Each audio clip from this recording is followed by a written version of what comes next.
Assalamualaikum warahmatullahi wabarakatuh. Selamat sore sahabat sekalian. Berjumpa lagi nih sama saya dan Abah Eko. Udah berapa hari ya Bah ya? Kita karena sibuk aktivitas masing-masing. Sudah 1 minggu kita ya Bah ya, ketinggalan ya. Tidak apa-apa teman-teman, yang penting insya Allah kita tetap berusaha untuk istiqomah ngaji bareng Abah Eko. Bismillah, alhamdulillah, la in syakartum la azidannakum wa la in kafartum inna adzabi lasyadid. Segala puji syukur kita panjatkan, kita curahkan kehadirat Allah Subhanahu wa taala, karena dengan bersyukur maka segala apa yang ada di dalam diri kita tuh akan ditambah, khususnya dalam hal kebaikan-kebaikan, baik itu ilmu, rizki, kebahagiaan, ketentraman, ataupun iman dan takwa. Sholawat dan salam semoga tetap tercurah ke pangkuan baginda Nabi Muhammad SAW yang telah menjadi suri tauladan bagi kita semua, dan semoga kita termasuk umat Rasulullah yang kelak mendapatkan syafaatnya di yaumil qiyamah. Amin amin Allahumma amin. Bah, materi kita apa ini berarti hari ini ya Bah? Hari ini materinya nanti kita akan bahas adalah meneladani para generasi salaf ya. Oh, meneladani para generasi salaf ya. Teman-teman, sebelumnya Ki mau tanya dulu Bah, janjane generasi salaf tuh apa sih Bah? Dan teman-teman harus tahu, karena banyak sekali kan orang-orang salaf ya kan. Ada pondok salaf, ada aliran ini bilang salaf. Nah, sebenarnya yang dimaksud dengan generasi salaf itu apa Bah? Jadi yang namanya generasi salaf adalah generasi yang mendahului kita, generasi pendahulu. Iya.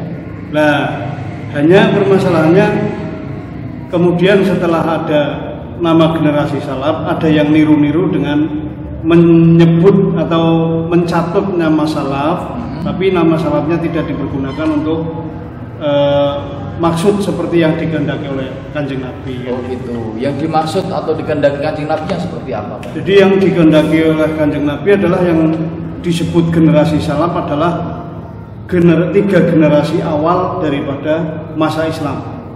Jadi Rasulullah SAW dalam hadisnya kan pernah ngendiko, yang diriwayatkan jalurnya banyak, hanya ini saya ambil dari jalur Imam Bukhari. Beliau pernah bersabda, khairu ummati qarni tsummal ladzina yalunahum tsummal ladzina yalunahum. Sebaik-baik masa di kalangan umatku adalah masaku, kurunku, zamanku ya, zaman Kanjeng Nabi ya. Ketika berbicara tentang zaman Kanjeng Nabi berarti kita berbicara para sahabat kan gitu. Karena mereka yang melihat dan ngaji bareng sama Rasulullah kan para sahabat kan gitu. Jadi ketika Rasulullah mengatakan sebaik-baik kurun adalah kurunku, adalah kurunnya Kanjeng Nabi dan para sahabat. Kemudian tsummal ladzina yalunahum, kemudian setelah masaku dan masa sahabat, yang terbaik kedua adalah masa sesudahnya, yaitu masa generasi tabi'in. Oh gitu. Jadi tabi'in itu termasuk salaf ya berarti ya? Masih. Berarti sepeninggal Rasulullah, sahabat dan tabi'in itu masih tergolong dalam generasi salaf. Rasulullah, tabi'in, Rasulullah kan Rasulullah dan sahabat ya. Oh, gitu. Sahabat. Kemudian tabi'in dan tabi'in. Berarti sampai di tabi'in itu masih dalam generasi salaf yang dimaksudkan Rasulullah. Iya. Jadi generasi itu adalah generasi yang amaliyahnya masih terbaik, belum terlalu banyak penyimpangan yang ada. Oh gitu. Siap. Nah, hanya yang perlu kita ketahui kan, generasi Rasul dan sahabat terus berlalu sampai sahabat yang terakhir meninggal. Konon sahabat yang terakhir meninggal sahabat Anas bin Malik, karena barokahnya doa Rasulullah diberikan umur panjang dan keturunan yang banyak. Generasi beliau terakhir meninggal, kemudian generasi yang menyaksikan beliau dan para sahabat, nah itu baru disebut generasi tabi'in. Tabi'in berlangsung sampai sekitar tahun 110-an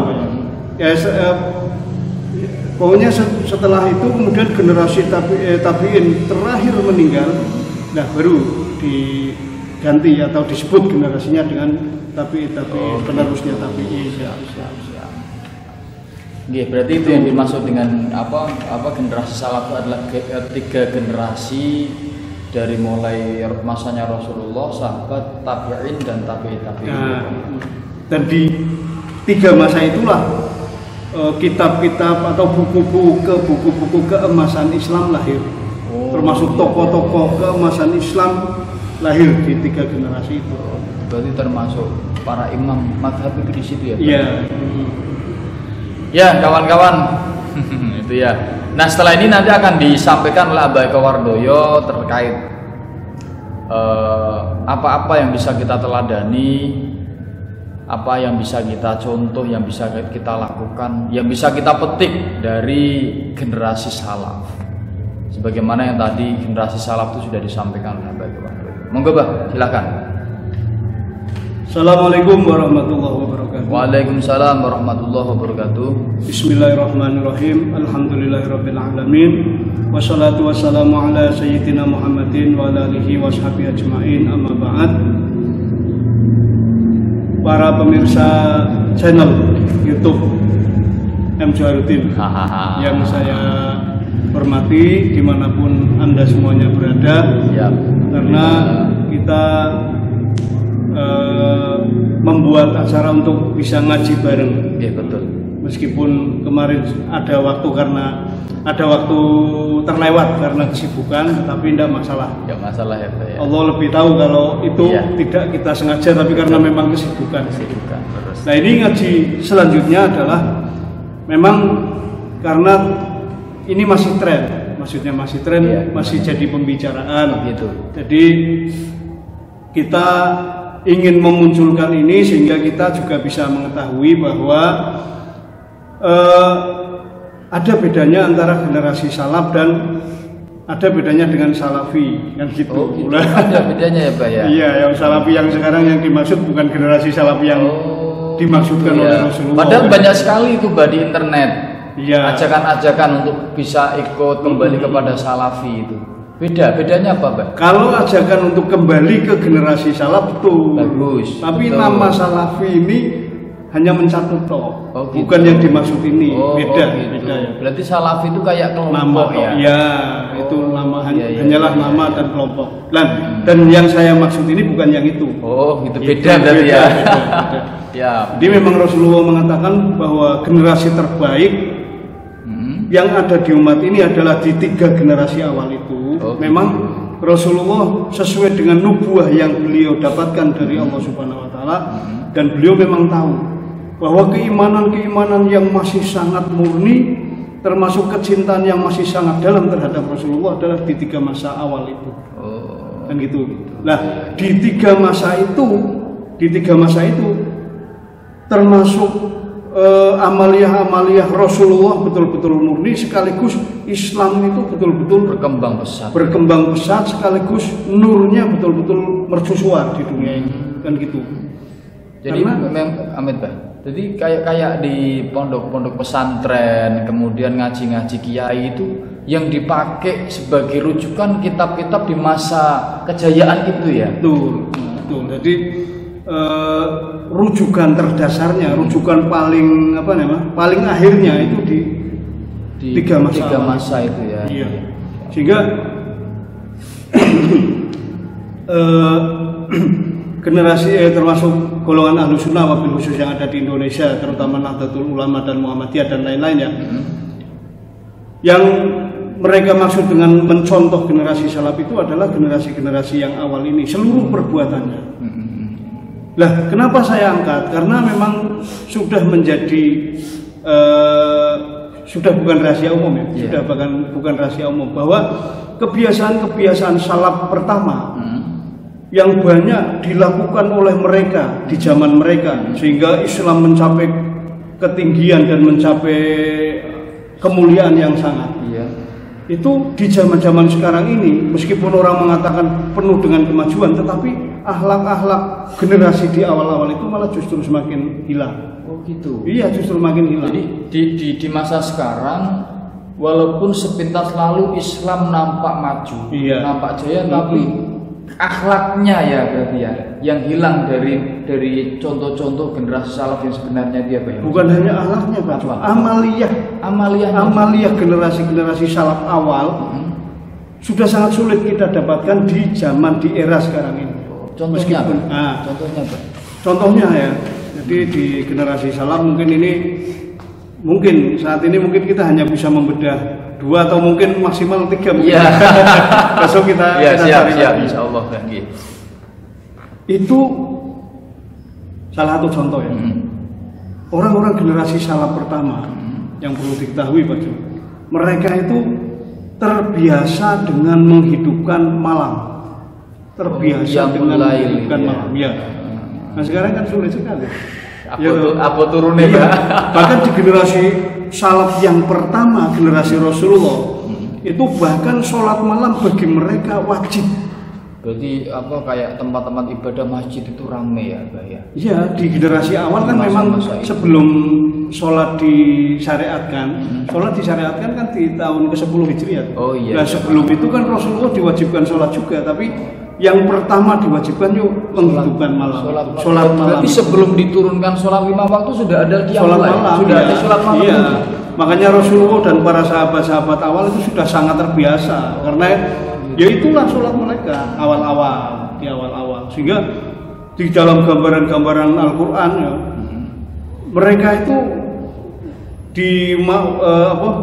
kesungguhan dan kegigihan mereka mengisi waktu malamnya itu seperti gigihnya kita sholat 5 waktu itu. Kalau saya sempat ngobrol dengan teman-teman yang non ya, maaf ya Pak ya. Jadi memang di agama-agama samawi itu sahabat sekalian, kalau kita lihat rantai komando ajaran yang sebenarnya ibadahnya itu rata-rata memang ibadah malam, berdoa malam gitu. Berarti memang Rasulullah sebelum diturunkannya kesempurnaan syariat terutama sholat itu memang tetap berpegang pada agama ataupun perintah dari nabi-nabi terdahulu ya Pak ya. Iya, tetap dari perintah Allah yang menyambung terus samawi dia sebelum nanti Islam itu kemudian berkembang sesuai dengan realnya ya. Oh begitu ya. Nah kalau yang Nabi bukan hanya sholat malam ya, beliau diawali dengan bertahan tiqwahiru kan siang malam. Iya siang malam. Iya kalau kanjeng Nabi ya Pak ya. Iya, nah terus kemudian kan Allah memudahkan umatnya dan pertama dimudahkannya dengan mewajibkannya di sholat malam itu. Sehingga para sahabat-sahabat awal seperti digambarkan oleh sahabat Ibnu Abbas, mereka itu di waktu mereka tidak pernah melewati malam-malamnya kecuali dengan melaksanakan ibadah. Itu sahabat-sahabat awal itu. Ini coba bahasa tolong dikasih tip lah karena saya termasuk orang yang sedang dandani awak, dandani hati. Buat teman-teman juga ya penonton. Piye bahasane ben salat bengi iki iso istiqomah karena capek. Kita kalah dengan rasa capek teman-teman. Kita sehari-hari udah kerja kan siang kan. Capek apalagi kalau udah sama ngantuk itu udah selesai deh. Si abot nonton bale karo deh salate. Kalau malam bangun misalnya ke kamar mandi kencing misalnya dah BAB setelah itu balik kamar tidur lagi. Iya, kalau belum terbiasa. Iya. Gimana Pak ini Pak? Makanya saya itu pembiasaan sholat malam dididik oleh yang saya rasakan betul adalah oleh dua guru mursyid pertama saya. Siapa itu Pak? Yang pertama mudah-mudahan Allah Subhanahu wa taala merahmati beliau Mbah Kiai Warnoto At-Tegali. Pertama kali saya dididik oleh beliau. Jadi setelah saya dibaiat oleh beliau, kemudian beliau mewasiatkan kepada saya salah satu amalan yang harus saya laksanakan adalah sesudah sholat Isya ya, sesudah sholat Isya, kemudian sebelum tidur itu harus berwudu dan membaca doa 25 kali menghadap kiblat baru tidur. Nah, kemudian setelah tidur ternyata doa yang ditidur itu salah satunya juga minta dibangunkan pada malam ya. Nah, sesudah bangun sebelum subuh kemudian diwajibkan juga untuk murid-murid beliau lah ya. Tidak kemudian semua, untuk murid-murid yang sudah dibaiat oleh beliau diwajibkan untuk membaca Quran surat Al-Ikhlas 50 kali sebelum sholat subuh. Sebelum sholat subuh. Iya. Qul huwallahu. Qul huwallahu ahad, Allahu samad 50 kali. Itu dibiasakan terus. Kalau misalkan saya lupa membaca itu besoknya si mbah guru saya tahu. Gitu. Iya. itu ya? Nah, wallahu alam kalau ini Iya, sudah bahasa kita sudah bahasa mursyid. Iya. Wallahu alam. Ketika saya terlewat misalkan, maka beliau itu tahu. Bahkan Pak Jo, ini tidak bisa saya samakan dengan cerita umum ya. Iya. Bahkan ketika saya dalam bepergian atau ketika saya hendak ke rumah beliau, kalau dekat sih tidak ada masalah ya, tidak ada perubahan sama sekali. Ketika jauh, ketika saya sudah kuliah, ketika saya sudah bekerja, saya akan pulang. 3 hari sebelum saya pulang, beliau sudah terasa. Sudah kerasa. Maka ketika saya sudah sampai, oh jebule kok Pak Bali kan gitu. Saya kan mesti ketika saya pulang kampung mesti tak sempatkan ke sana dulu. Nah, saya sudah dilatih awal oleh beliau seperti itu. Jadi ketika saya terlupa kemudian dielingkan oleh beliau. Kan gitu. Nah, ini yang pertama. Kemudian yang kedua dilanjutkan juga oleh guru saya yang kedua. Mudah-mudahan Allah juga merahmati beliau. Amin ya Allah ya Rabbal alamin. Jadi guru saya yang kedua di dalam pembiasaan ini adalah Mbah Kiai Dimyati Rais Kaliwungu. Beliau masih sugeng. Saya masih sugeng. Beliau juga mewasiatkan saya karena beliau itu juga guru kedua saya, penerus dari almarhum Mbah Kiai Warnoto tadi. Jadi masih dalam jalan yang sama. Iki ngubar sholat isya, maca Al-Ikhlas 41 kali. Ora usah 50 kali tapi 41 kali. Udah tahu ya? Sudah tahu. Sudah tahu. Saya enggak usah ngomong sudah. Kalau orang-orang mursyid, guru-guru apa yang memang spiritualitas makomnya sudah sampai pada titik yang memang sudah dikehendaki Allah bisa tembus ya gitu ya. Lanjutlah. Ini dibaca 41 kali surat Al-Ikhlas setelah sholat isya. Jadi saya sholat isya jam 8 katakanlah. Kalau ketika saya kira-kira khawatir tidak akan mampu bangun malam, maka jam 9 tidak apa-apa sudah. Diniati melaksanakan melaksanakan sunnah malam itu, menghidupkan malam, kemudian baca Al-Ikhlas 41 kali. Biasanya terus ditutupkan sholawat tetepan. Tutup sholawat. Ya. Nah, itu terus. Dan suatu ketika saya terlambat maksudnya saya tertinggal amalan itu tidak bangun. Lah terus dinasihati oleh apa? Dikoto kan gitu. Jadi seperti halnya dulu, ya, seperti halnya dulu sahabat kan juga seperti itu. Saya tidak Umar kan dulu pernah kesiangan sholat malam juga. Kemudian paginya kan dikoto.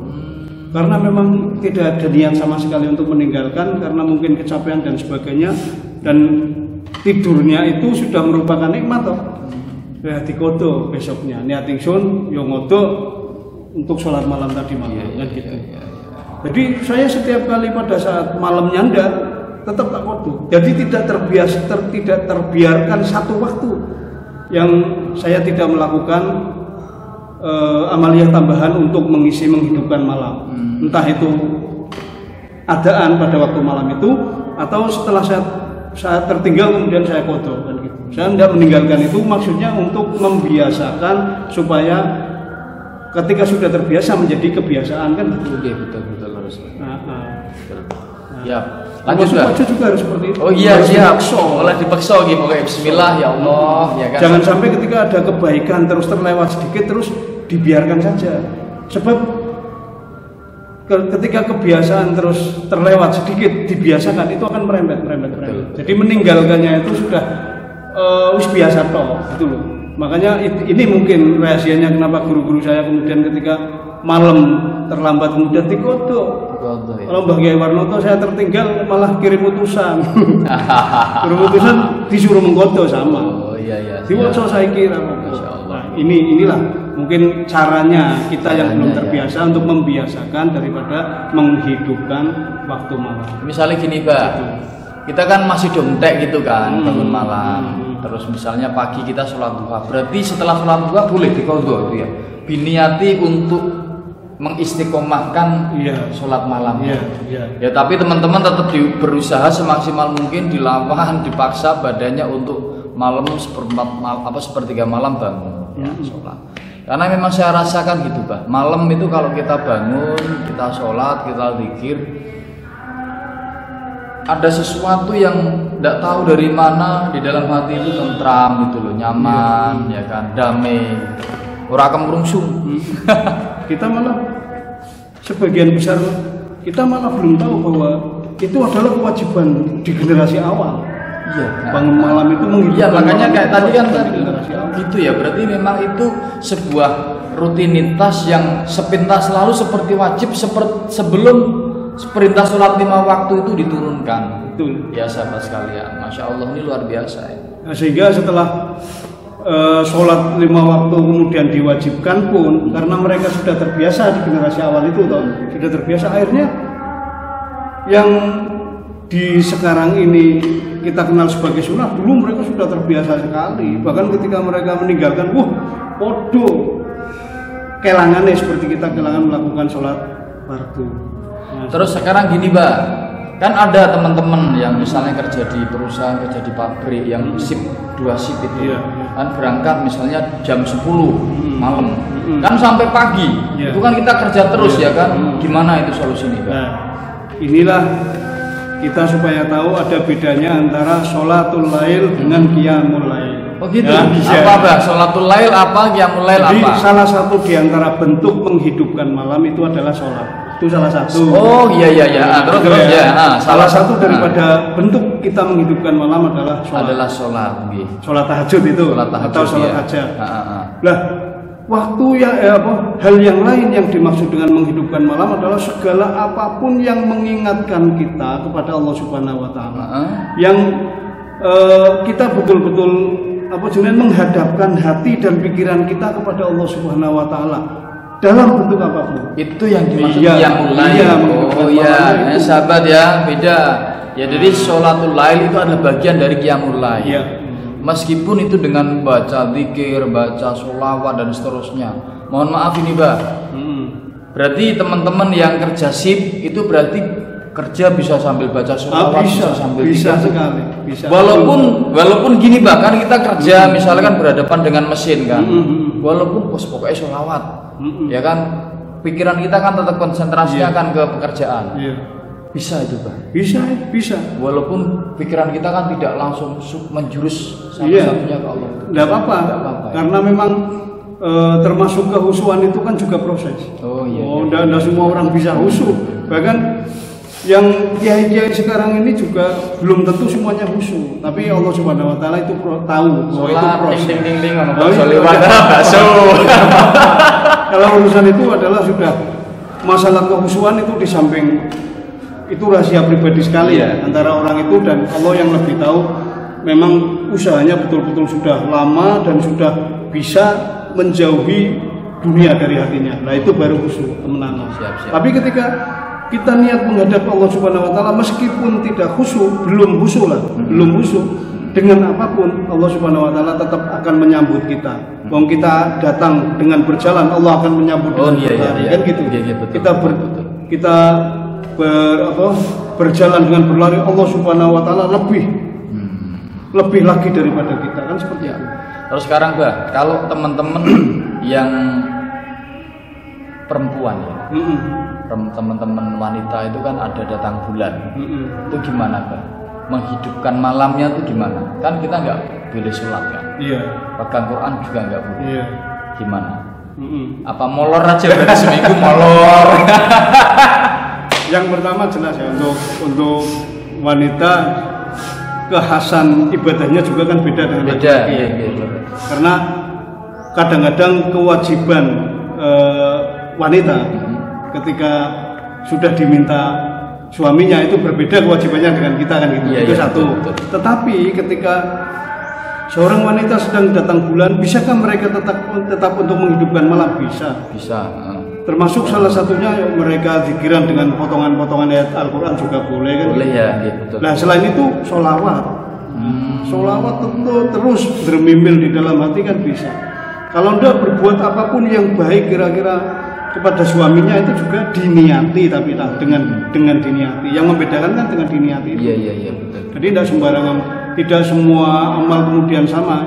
niat saja itu bisa membedakan sesuatu. Berarti misalnya gini, perempuan datang bulan, suami malam bangun sholat, istri ikut bangun, ya kan, walaupun tidak ikut sholat kan, entah itu ibaratnya malam suami sholat gawe-gawedan, ya kan, dan apalah, pokoknya ngrewangi bojo tangi, senajan tengok-tengok ning apa di samping tempat sholat, itu juga bagian dari ibadah. Iya, menghidupkan malam.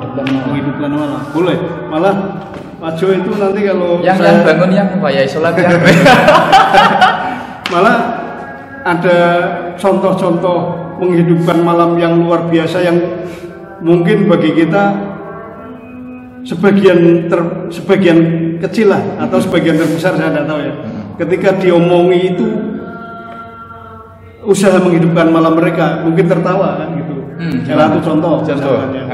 Ada beberapa di antara ulama kita yang justru menghidupkan malamnya supaya mereka tidak ngantuk. Tapi malah justru jalan-jalan ke mall bisa itu.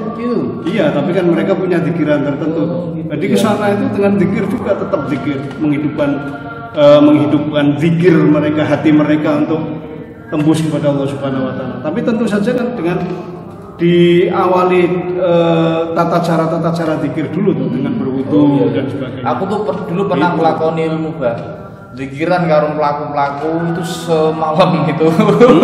Tapi kan dulu ya pokoknya ngelakoni itu. Yes, tidak apa-apa lah, namanya pengalaman ya teman-teman ya. Apalagi Bang, lanjut terkait dengan sunnah-sunnah yang harus kita ikuti daripada contoh-contoh generasi salaf. Sekali lagi saya masih ingin menekankan dulu salah satu kebiasaan yang sangat penting di generasi-generasi awal salaf ini, amalia yang dipegang oleh mereka adalah menghidupkan malam itu. Nah, menghidupkan malam itu yang pertama saya ingin meluruskan itu tadi, tidak harus kita dengan melakukan sholat malam, tidak harus. Lebih baiknya ya gitu, lebih baiknya karena di antara amal zikir kepada Allah Subhanahu wa taala yang tertinggi memang derajatnya kan sholat. Nah sesudah itu tidak sholat tidak apa-apa, misalnya baca Quran kan gitu, baca Quran 1 juz, 2 juz dan sebagainya. Kalau tidak itu zikiran yang lain tidak masalah, misalkan subhanallah kan gitu. Atau yang lain zikiran asmaul husna tidak masalah. Kalau misalkan tidak itu, yang penting diniatkan untuk menghidupkan malam dan supaya hati kita tembus kepada Allah. Ini salah satu contoh guru saya ini. Saya tidak sebut nama, tapi ketika ini dijadikan contoh supaya kita tahu bahwa menghidupkan malam itu silakan panjenengan semuanya yang mirsani program ini. Yang ternikmat bagi panjenengan apa? Yang penting bisa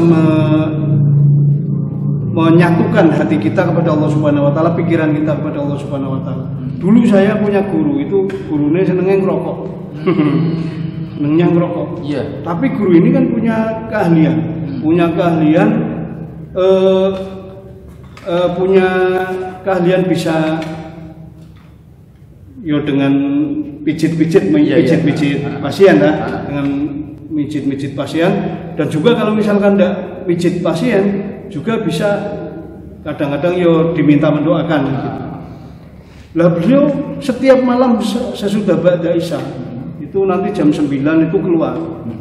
Lah keluar karena memang yang sudah tahu bahwa beliau bisa menyembuhkan beberapa macam penyakit, maka orang pada datang. Lah sambil menunggu orang datang itu hanya ngerokok, bola-bali, parpor. Tapi sudah diniati itu dari awal, itu sudah suci dari hadas, sudah wudu itu. Terus parpor ngerokok, kemudian setelah ada tamu lah, beberapa tamunya tidak begitu langsung datang satu terus ditangani, tidak. Kadang-kadang tamu 10, 15 baru ditemukan. Nah itu nanti kamu sakit apa? Sakit apa? Ada yang sakit, ada yang tidak sakit tapi niat menghilangkan masalah yang sedang membelit misalkan. Dikasih jawaban. Kadang-kadang menerima tamu itu bisa sampai 3-4 jam. Nah karena sudah diniati. untuk mudari masalah wong, membantu sakitnya orang. Sekalipun 3 jam, 4 jam itu kelihatannya tidak sholat, itu menghidupkan malam, itu pahalanya full semuanya. Memberikan kemanfaatan Iya, ya Pak. iya, memberikan kemanfaatan. Apalagi bentuk nasihat, bentuk solusinya itu adalah sebuah petunjuk atau arahan untuk mendekatkan diri kepada Allah. Iya, betul. Oh, iya. Nah, setelah dikasih jawaban semua, kalau ada yang perlu diterapi, kalau enggak, setelah berakhir, mari kita berdoa bersama-sama, baca Al-Fatihah, kemudian berdoa. Setelah berdoa, pada pulang. Nah, sesudah pulang ini masih ada tamu lagi terus menghidupkan malam. Nah, seperti ini pun kalau kita tidak tahu, itu kadang-kadang mencibir, wah kamu apa gue ngono. Padahal itu juga salah satu bentuk menghidupkan malam. Iya. Nah, hanya memang yang tertinggi memang jelas melakukan sholat malamnya. Ya. Kalau bisa ya kita lakukan meskipun hanya 2 rakaat. Tapi yang kita tahu, yang harus kita tahu dan kita praktekkan adalah di generasi salaf awal, menghidupkan malam bagi mereka adalah sangat penting. Karena bagi mereka itu adalah jantungnya hati supaya bisa lebih memompa keingatan kita kepada Allah Subhanahu wa Ta'ala. Pengaruhnya tinggi sekali. Pengaruhnya tinggi. Itu. Di psikis, di emosional memang sangat berpengaruh. Betul, Pak. Luar biasa ya. Teman-teman kita bahas sholatul lail, sholat malam aja udah 31 menit. Luar biasa ya. Baru satu pembahasan kok ini, belum sunah-sunah yang lain. Wah, berarti ini 2 tok ini cukup. Iya, ini 2 tok cukup. Apalagi, Pak? Nah, yang satu apa, Pak? Ini ya. Nah, ini nanti kalau misalkan ada pertanyaan di sekitar Qiyamul Lail, monggo nanti di komentar ya, bisa di komentar ya teman-teman ya. Santai aja, pokoknya kita ngaji sing santai. Jojo susu paneng, cara menghidupkan malam. Bahkan guru dan teman saya sekarang ini, satu ngaji saya dengan Habib Lutfi, ke Mbak Habib Lutfi itu kalau setiap malam Mbak Teisa untuk membiasakan dulu malah pulang keluar malam bawa pancingan mancing. Gitu, mancing asik nih. Ini juga bisa untuk menjadi wasilah menghidupkan malam. Mancing karo dikiran kan gitu. Nonton bal sak durunge nonton bal solase nonton bal karo dikiran kan ya gitu. Nah, itu banyak cara lah ya. Dibuat santai agama itu dibuat santai. Jangan saya sangat setuju sama Abah ini. Agama itu dibuat santai. Santai serius tapi santai. Ojo sepaneng nguruk wong semua ini soal enggak boleh. Ya, nanti gilo orang-orang yang belum tahu Islam tuh gilo. Gilo tuh wedi itu takut. Ya. Itu ya. Siap. Ini yang pertama. Kita harus membiasakan dulu menghidupkan ini. Pertama diri kita. Kalau kita sudah mampu, sudah terbiasa, keluarga kita latih. Karena ini kebiasaan, betul-betul kebiasaan pokok generasi awal. Siap. Penting sekali. Nah sekarang ini kan banyak yang melalaikan sekali. Entah karena mereka sudah tahu tapi melalaikan, atau mungkin belum tahu. Nah bagi yang belum tahu, inilah ilmunya. Bahwa di generasi-generasi awal itu menghidupkan malam itu penting sekali. Sangat untuk penting. Menghidupkan hati ya, untuk menghidupkan hati. Ya. Meskipun hanya sesaat itu yang saya maksud bukan hanya sebentar sekali, tapi meskipun hanya sholat 2 rakaat. Dengan sholat 2 rakaat itu sudah kita sudah masuk dalam istilah menghidupkan malam. Gitu ya. Nah, selanjutnya kita istiqomahkan. Kenapa perlu kita istiqomahkan? Karena semakin kesini belum lagi nanti ya. Iya, belum. Itu kebiasaan yang benar generasi awal itu semakin ditinggal. Maka kata Rasulullah, barang siapa yang menghidupkan sunnah Rasulullah pada saat sunnah itu ditinggalkan, maka orang itu akan mendapatkan pahala seperti 100 orang mujahid. Itu bagi siapapun yang bisa menghidupkan sunnah Rasulullah di saat sunnah itu ditinggal oleh banyak manusia. Mulai kita hidupkan dari diri kita, biasakan terus, kemudian kita sebarkan supaya orang-orang lain di sekitar kita juga bersemangat untuk menghidupkan sunnah itu. Nah, salah satu sunnah itu yang pertama kebiasaan para salaf itu mengisi malam dengan ibadah kepada Allah. Ibadah mengingat berzikir kepada Allah. Atau menghidupkan malam itu. Itu yang pertama. Yang kedua, kebiasaan para salafus soleh yang hampir punah dan harus kita hidupkan lagi adalah mereka juga menghidupkan 2 waktu mubarokah setiap hari. Apa aja? Nah, waktu mubarokah setiap hari itu ada. Yang pertama adalah di awal pagi dan yang kedua di awal petang. Nah, makanya kemudian kita mengenal ada yang namanya zikir pagi dan petang, kan gitu. Itu juga termasuk salah satu perintah Allah itu. Perintah Allah sejak awal-awal sehingga dibiasakan oleh Rasulullah kepada para sahabatnya juga membiasakan kepada generasi tabi'in, sehingga ini menjadi amalan yang tidak pernah lepas dari mereka. Berarti kalau pagi itu setelah subuh. Iya, setelah subuh. Dan menjelang maghrib atau setelah sesudah maghrib. Sudah maghrib. Contoh amalannya, Pak, mungkin apa kira-kira buat teman-teman? Ketika amal-amalannya di zaman Rasulullah ya, di zaman Rasulullah itu kan banyak. Yang penting 2 waktu itu silakan dihidupkan. Entah membaca Al-Quran, entah sholat awabin ya, yang sesudah sholat maghrib itu 6 rakaat itu, atau entah zikir yang lain, sholawat dan sebagainya. Yang jelas pada zaman Rasulullah itu dibiasakan adalah membaca minimal, membaca Al-Ikhlas 3 kali, Al-Falaq 3 kali, An-Nas 3 kali.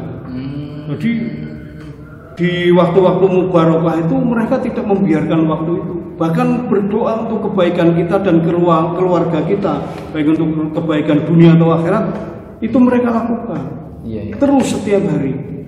Betul. Gitu. Jadi ini merupakan perintah-perintah yang sangat pokok, awal ya, perintah awal, sehingga sudah menjadi kebiasaan bagi generasi-generasi awal. Dan kebiasaan inilah yang dipegang oleh para ahli thariqah. Jadi orang-orang ahli thariqah sudah dibiasakan oleh guru mursyid mereka dengan yang ini tadi itu. Jadi sangat melekat dengan sunnah-sunnah atau kebiasaan-kebiasaan salaf. Iya. Hanya kan mereka para guru mursyid nggak ngomong, iki lo kebiasaannya salah, enggak. Yang penting setelah dibayat, iki kok diwaca bar maghrib, iki bar subuh. Ternyata setelah dicerna, setelah tahu sejarahnya, kronologinya, ternyata ini ada benang merahnya, bahwa mereka justru mengambil sunnah Rasulullah itu dan dipraktekkan terus-menerus di dalam kehidupan para beliau-beliau itu. Dan juga para ahli thariqat, apapun thariqatnya sampai saat ini. Salah satu contoh misalkan di thariqat Syadziliyah misalkan, sholat biasa, katakanlah sholat subuh. Sesudah sholat subuh kemudian zikir biasa, zikir yang dianjurkan oleh Rasulullah. Sesudah itulah mereka akan membaca zikir khas thariqat Syadziliyah. Oh gitu, ada zikir khasnya. Ada, iya, masing-masing thariqat kan tentu ada zikirnya yang wajib, zikir yang diajarkan oleh guru-guru mereka. Nah, itu ada zikirnya.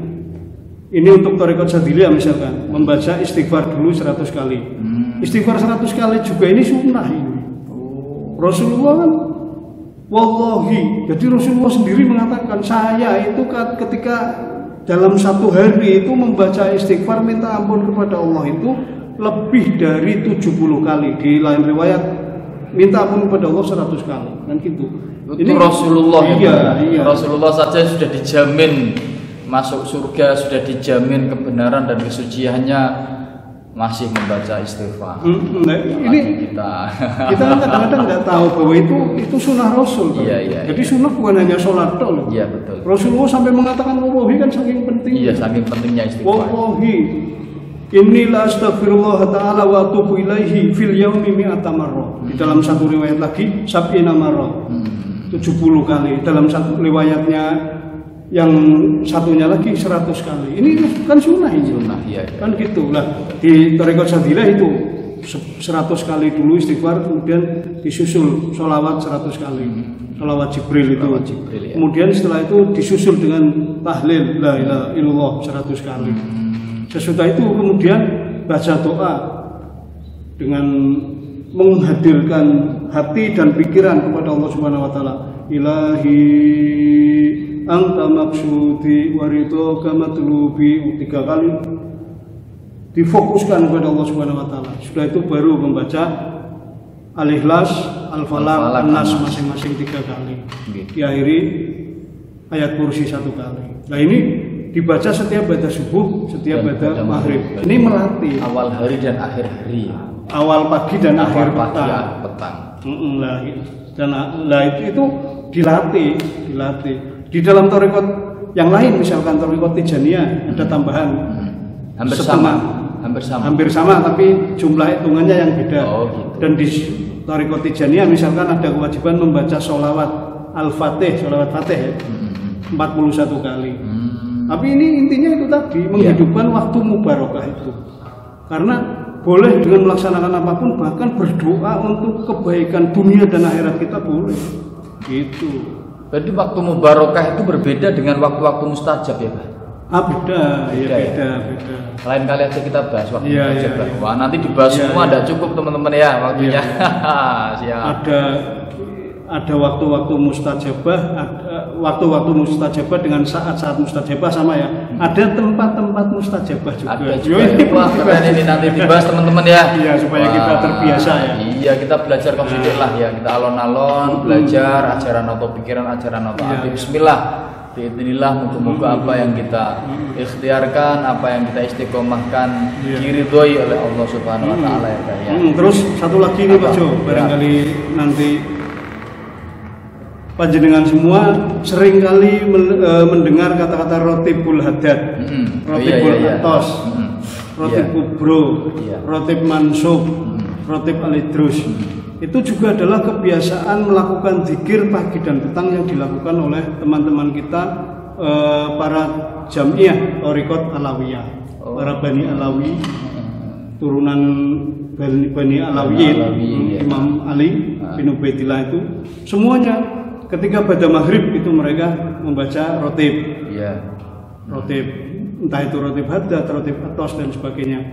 Kemudian pada subuhnya biasanya mereka akan membaca wirdul latif. Nah, itu juga bagian dari mereka untuk menghidupkan malam ya. Itu. Nah inilah teman-teman supaya kita ikuti sedikit demi sedikit sehingga menjadi kebiasaan kita yang tidak terlepaskan. Nah khusus untuk para ahli thariqat inilah sebetulnya para guru-guru kita semua mengajarkan kepada kita itu sebetulnya itulah sholat sunnah-sunnah para leluhur dulu di awal-awal generasi kita. Hanya mereka mungkin tidak sempat menjelaskan yang ini. Kebiasaan para salaf itu ini loh menghidupkan ini tidak sempat. Tapi inilah bentuknya sebetulnya. Itu. Nah bagi yang anda yang belum masuk ke thariqat apapun, ya minimal kebiasaan ini kita kita jaga ya, di dalam diri kita masing-masing sehingga kita bisa menjadi golongan orang-orang yang ittiba betul-betul kepada Rasul Muhammad SAW. Itu.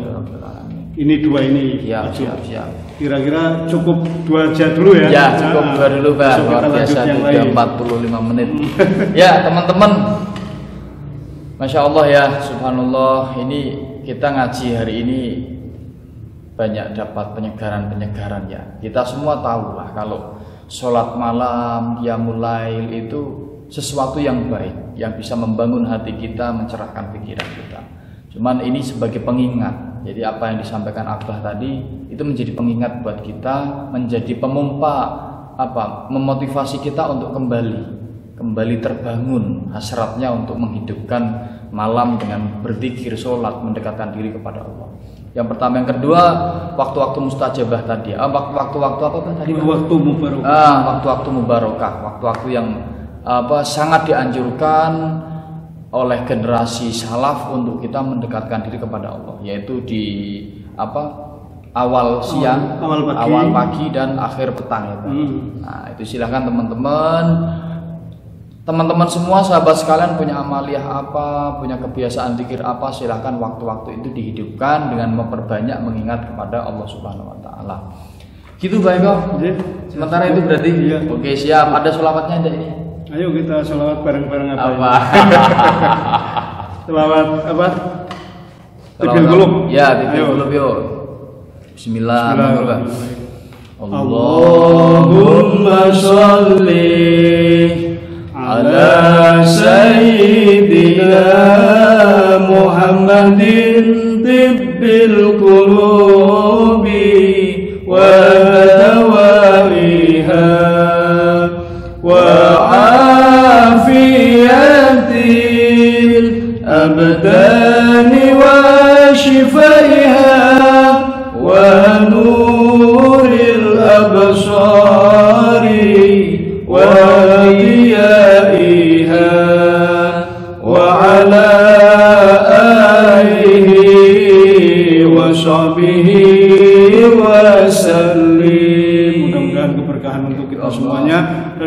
kita dan juga lingkungan kita semuanya. Amin Allahumma amin. Rabbana atina fid dunya hasanah wa fil akhirati hasanah wa qina adzabannar. Wa sallallahu ala khairi khalqi sayyidina Muhammad wa ala alihi wasallam. Walhamdulillahirabbil alamin. Sekian dari saya. Assalamualaikum warahmatullahi wabarakatuh. Waalaikumsalam warahmatullahi wabarakatuh. Cukup sahabat sekalian, semangat selalu untuk Anda sekalian, selalu berbuat baik, selalu berusaha dengan semaksimal mungkin untuk mendekatkan diri kepada Allah. Cukup. Wassalamualaikum warahmatullahi wabarakatuh.